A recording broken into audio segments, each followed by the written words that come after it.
Hey guys, welcome to another episode of A Drummer's Guide to. So this week's question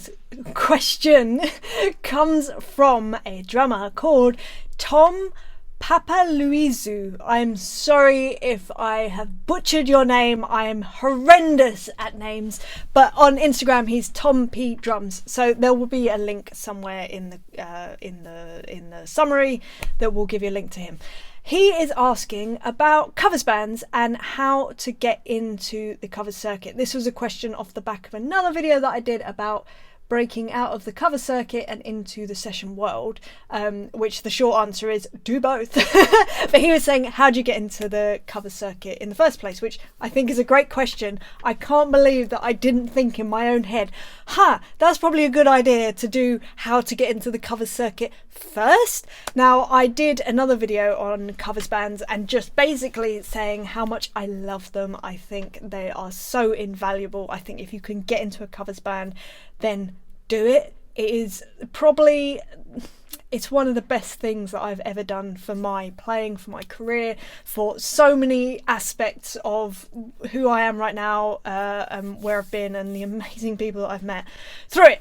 But here's my story on how I got into covers bands. As I've mentioned in a video before, I was very against covers bands. I thought I was too good for them. I was completely misinformed. Covers bands are amazing. I just, for some reason, had this weird stigma about, I think it was a fear of getting stuck in just doing covers bands, which is just ridiculous. But anyway, I was ridiculous. In fact, I still am ridiculous. I have silly thoughts all the time. But there we go. So, covers bands. Here is how I got into covers bands. So, I decided that I think I would have been 17, maybe, 18, must have been 18. And I was living at home. I was working occasionally at the Wembley Drum Centre, a drum shop in London. I was also doing things like babysitting. I was doing a bit of teaching, private tuition, teaching drums, obviously. It's the only thing I know about. But I wasn't earning a living. I certainly, at that time, my next goal, my next aspiration was to move out of home. And at the time, there was no way that was going to happen on the money that I was earning through doing those things. So I'm pretty sure that I sat down with my parents, or maybe they sat me down and just said, probably for the 50th time, have you thought about joining a covers band? It was something that my dad had done when he was younger. He used to play a lot of guitar. He still very occasionally gets a guitar out and has a noodle. But he was in covers bands. That was how he earned the majority of his living at the time. He was also studying aeronautics at the same time. I think that's right. Anyway, I digress. So they sort of said, have you thought about this? And I came back with my usual teenagery type. Well, I'm this is my journey. I'm going to do it. I'm going to work it out. Blah, blah, blah, blah, whatever. And at the time, I was playing with a lot of solo artists, and I happened to have a gig one random, probably a Thursday or a Wednesday. It was for this show. It was at the Cobden Club. I remember it was a show called Four Sticks Live, which does not exist anymore, but it's where I've weirdly met a lot of people. I kept ending up there with various artists, and I'm not certain, but I think I was there with a girl called Sam Hurd, and we played this random set. Basically, the way that Four Sticks Live worked was you would do, I want to say 2 songs. Like, there would be 2 halves. So, say there were 4 artists. Everyone would do 2 songs. There would be an interval, and then everyone would do another 2 songs each. So it meant, it was great for the promoters and for the bar, because it meant that everyone would stick around all night if they're there to see just one artist. It all works. And as I say, weirdly, it's probably one of the places I've met more people than anything. But I was playing with this girl, Sam. We'd played our first 2 songs. I was sat in the audience. I was watching this other random band playing, and I noticed the bass player. And I was like, he's really good. Like, he was really good. He had amazing stage presence. He looked like he was having so much fun. And the immediate thought that went through my head, which is a thought I often have when I see people that make me feel like that, I want to be his best friend. That was literally my thought. I was like, I need this guy in my life. I want to be his friend instantly. So I just thought, cool, well, what I'll do is I'll, like after the show, after the full night, I'll go find him and I'll just strike up a conversation. No problem in doing that. I'm not like this anymore, but especially back then, I was very shy when it came to talking to anyone. But if they had seen me play, I felt justified that I was allowed to go talk to them, because it was like, oh no, I'm actually a drummer. Like, you've literally just seen me play. I can actually play. I'm not just saying this, you know. Again, that was my own hang up. If you have your own one, fine, just find a way to work around it. That's what I did. Which is great. It meant that I was playing more gigs because I just desperately wanted to be, you know, accepted. And yeah, so I was like, right, I had this plan in my head. Cool, this is what I'm going to do. Anyway, we got to the interval and I'm sat there chatting to a mate. And I feel this tap on my shoulder and I turn around and there's the bass player. And he was just like, I just wanted to say, I loved your playing, you know, and I just had to come over and say hi. And I was like, that's so weird. I was literally going to do exactly the same thing to you at the end of the show. And he was like, oh, brilliant. And anyway, we got chatting and he was just so lovely. He still is. His name is George. He is a phenomenal bass player and I love that man. He's like a part of my family. In fact, he is part of my family. Like, we just love him so much. And he said to me, he said, look, I've got this random covers gig at this pub that I work at. It's on Friday, you know, it would just be a cajon gig. Are you up for doing that? And I was just like, yeah, great, amazing. And he was like, it's not much money. And I was like, oh, it's a covers gig in my head. Oh, it's a covers gig. Okay, cool. I think it was like 50 quid or something. But I was like, oh, and bear in mind, at this point, I hadn't really done any paid gigs, as it were, not properly. Like, it might have been travel expenses here and there, or maybe like, I don't know, 20 quid or something. He's like, you know, it's only 50 quid, but do you want to come do it? And I was like, yeah. In my head, at that time, I'm still like this. I was like, this is a new person. This is a new friendship. I'll probably meet some more people. Let me go do it. So I went and did this gig. It was on cajon. I think I borrowed a cajon from Charisse maybe, and I went and did this gig, and it was great fun. It was amazing fun. There was this guitarist there called Andrea, who as well is just lovely and amazing, and we got on really well. And then George said, hey, look, we have other covers gigs. Would you be up for playing drums? Like, we have a regular drummer, Ollie Aslan, who is lovely as well, but you know, if he's not available, would you be up for coming and doing some gigs with us? And I was like, yeah, absolutely. He said, great, okay, so would you be up for just going and having a quick rehearsal? We can bash through all the tunes, make sure that you know them all, whatever. And I was like, yeah, absolutely, that's fine. Bear in mind, at this time I hadn't done any covers, so I had no concept of what kind of songs we should be doing. And you know, this particular covers band was very heavy rock orientated, which worked perfectly for me. So there was a lot of Led Zeppelin in there, there's a lot of blues as well, a lot of Stevie Ray Vaughan, Jimi Hendrix, that sort of stuff, and then more modern stuff, as in, by my terms, modern, Jet, the Killers, you know, Kings of Leon, that sort of stuff. So I think we probably got together, or they sent over a list of 30 songs or something. I went away, learnt it. We went and did this rehearsal. It went really well, and they were obviously vetting me and making sure that I could actually play this stuff and that everything was fine, and it was great. So I would occasionally get these calls from these guys, but aside from that, I would also be going out to their other shows, because they were all playing. Them two, George and Andrea, were playing in other bands as well. So I would just go and hang out, basically. And then I got to know their drummer, Ollie, and sort of said, you know, if you ever need a dep or whatever, then let me know, that would be great. And he was like, yeah, cool. And he would occasionally call me for stuff. There were other bands that, again, I mean, drummers, if you're a drummer watching this, you get this. Drummers love each other. Like, literally, you can be, the amount of times. In fact, I'm going to tell you about a very specific time. I was in the middle of South America somewhere, I don't even know where, getting on a plane, and I was there with Tricky, And getting on the plane also was Michael Bolton's band. We happened to be leapfrogging each other in these cities for some reason. And they were getting on this plane with us. And I was like, I'm just going to go and find the drummer. So I was like, right, I think I asked someone or I clocked him. He probably had a protection racket bag or something. And I was just like, are you a drummer? And he was just like, yeah. I was like, oh, I'm a drummer too. He's like, no way. And then we happened to play the same cymbals as well. And I was like, yeah, we're actually Zildjian family. He's like, oh my God. And instantly, arms around each other, best friends for life. So every drummer I've ever met has this similar reaction. If you meet another drummer, it's just like, cool, we're family, great. How you doing? Like, how was your gig? Whatever it is. So I would go out to these gigs of the other members of this band.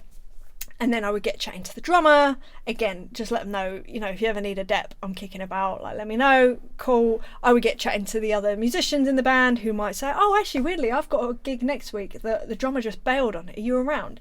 And I became what I affectionately called myself, the dep girl. So people would call me really last minute for gigs. But what this meant was I was meeting so many new people. Every week it would be a different band, a different lineup, a slightly different lineup. It might be a different guitarist or, a whole new band. That was always fun when you sort of come in and going, oh my gosh. And what happened was a lot of the songs that, especially on that circuit, it was more the rock cover circuit, would cross over. So often, once you'd learnt sort of 40 or 50 songs, there weren't many new ones that came in. And even if they did, it would be 2 or 3 and you could just learn them on the day or the day before and it wasn't a problem. Equally, it got me really into learning quickly, which I've spoken about many times before. So that is how I basically got into the cover circuit. It meant that I was gigging 3 or 4 times a week with different bands. I was earning a living. I was able to move out of my parents' house into a room in North London, which was amazing. I was like, oh my gosh, I'm officially professional. This is the most amazing thing ever. But yeah, so I think to get into the cover circuit, you just got to be around, be going to gigs, play with loads of people. That gig I did, by the way, that initial gig that I met George on, I was playing for free. I was paying my own way to get there, to get back. And I was doing it because it was great experience in terms of playing with other musicians that were in that band. I knew that it would afford me a way to meet new people. That's the other thing, like, make the most of any situation that you're in. Don't let if you're shy, which I was, don't let that get in the way. I certainly didn't. The way that I looked at it, it was just like, look, whether I say hello to someone or not, if I don't, nobody will know about me. If I do, worst case scenario, we don't get on, they'll forget about me within like a week anyway, and it's no big deal. So I may as well just try, because it's better to try than not and definitely know the answer that nothing came of that. But I think that's it. It's as my dad always says, it's getting out there and shaking hands with people. He's always said that to me, and I, again, being a daughter, but just being a kid of any parent, I'm just like, well, no, I'm not going to do that. I'm going to do something different, especially in the world of the internet now. It's, you think that you can do everything online, but you know what? Nothing beats just going out there and having a chat to someone, and then just, it helps if you're on common ground, i.e. a gig. It doubly helps if you're there playing. I also went out to a lot of jam nights, which really helped. In fact, yeah, there was a blues jam that I met a few people at. There was another funk sort of jam that I depped once and met a bunch of people at. It's just going out and meeting people. For me, it made me feel more comfortable if they'd see me play. So I tried to prioritise that.